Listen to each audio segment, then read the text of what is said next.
দেশে অনেক ভালো পলিসি হলেও বাস্তবায়ন কম বলে জানালেন বাণিজ্য প্রতিমন্ত্রী আহসানুল ইসলাম টিটু। বলেন, কৃষক পণ্যের দাম পাচ্ছে না, অন্যদিকে ভোক্তা সেই পণ্যই বেশি দামে কিনছেন।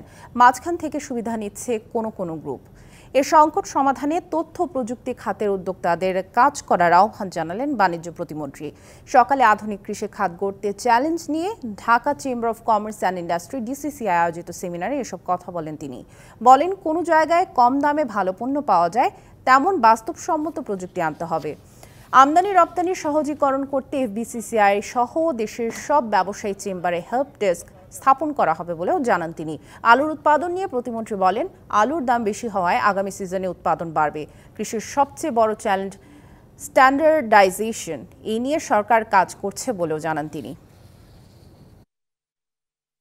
কৃষক কিন্তু তার পণ্যের দাম পাচ্ছে না হারভেস্টিং সিজনে, আবার ভোক্তা অতিরিক্ত দামে ক্রয় করতেছে। তার মানে মাঝখানে there is a disturbance।